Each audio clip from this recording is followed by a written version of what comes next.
I can't think of something funny to say at the start of this video. A strange thing happened to me the other day when I sat down to start working on the script for this week's video. I really couldn't think of anything.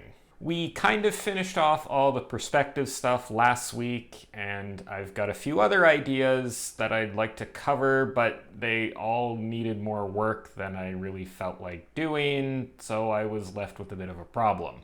I realized after a time that I just wasn't into it, and I really didn't feel like writing a script. My motivation just wasn't there. So I did the natural thing and decided to make a video about this very feeling, kind of a keep your friends close and your enemies closer kind of thing. There are days when things get difficult with your writing, whether the words just seem kind of, how should I say this, like you can't think of, or if the words are coming, they just don't seem to work, or there's problems with the story you can't overcome, or there's a cat sitting on your keyboard. Some people will classify this feeling as writer's block, others will simply chalk it up to a lack of motivation.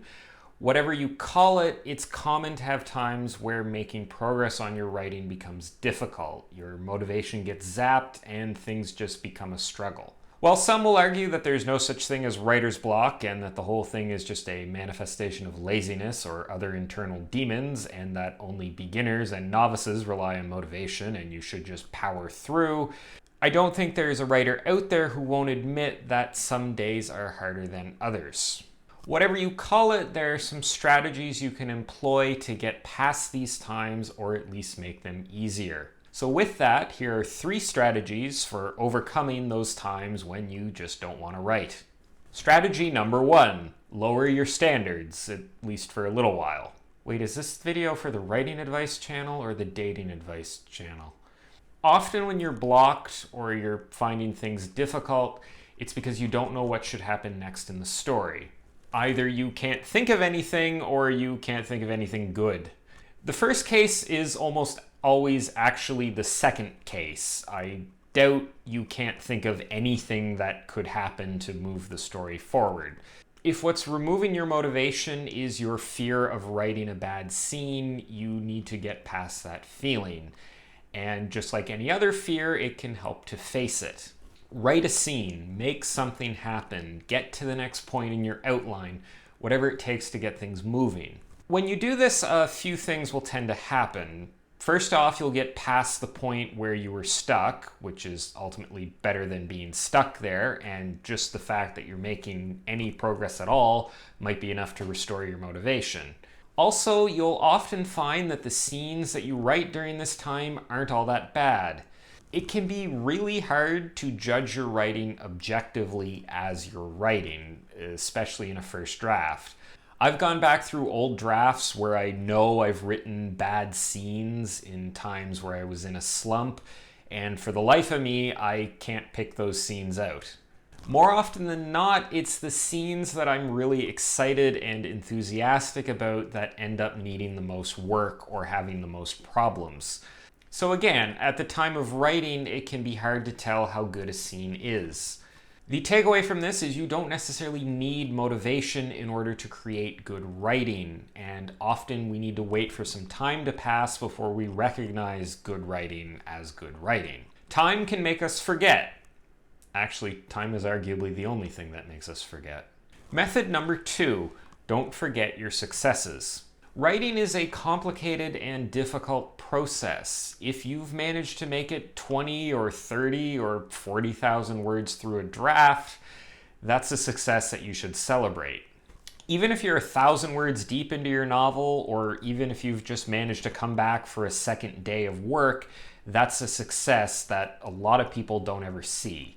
The problem is we tend to lose sight of these successes when we're deep in the throes of writer's block or are otherwise struggling with motivation. Even to be a victim of writer's block or to recognize that your motivation has been zapped, you need to have at least sat down in front of your project. That alone is a success some days.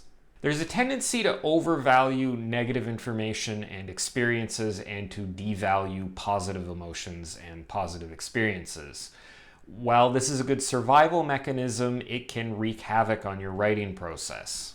And writers in general have a propensity to really amp up the negatives compared to the general population. There's the feeling, I think, that if we gloat over our successes, or if we even take the time to reflect on them, or if we feel proud about our progress, then we'll become egotistical or we won't improve. And I don't think that's necessarily true. The attitude you have about your writing matters, and the writers who are able to produce consistently are the ones who understand this. Method number 3, work on gratitude and banish resentment. It is very easy when things start getting difficult to begin resenting your writing. This quickly causes you to have negative views on your writing time. You'll come to not look forward to it. The entire project will become a burden, which in turn will make any problems around writer's block and motivation substantially worse. This is when reflecting on what you get back out of the process and why you're engaging with the process in the first place is so important. There's all kinds of research and different advice out there showing the benefits of practicing gratitude, and that very much applies to writing.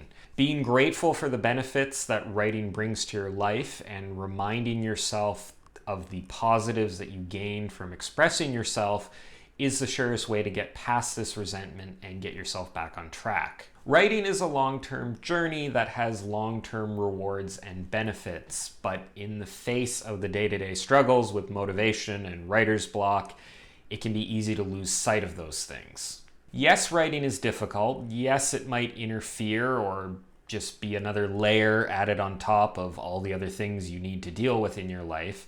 But if you're anything like me, writing is part of what helps you deal with those things. Don't forget why you're here writing in the first place. Well, right now you're here watching this video, but you know what I mean. So there you have it. I hope you enjoyed this video and found the advice in it useful. If you want to see more stuff like this, you can check out all my other writing advice related videos and subscribe to my channel. I post new videos every Wednesday. Thanks for watching, and I'll see you next time.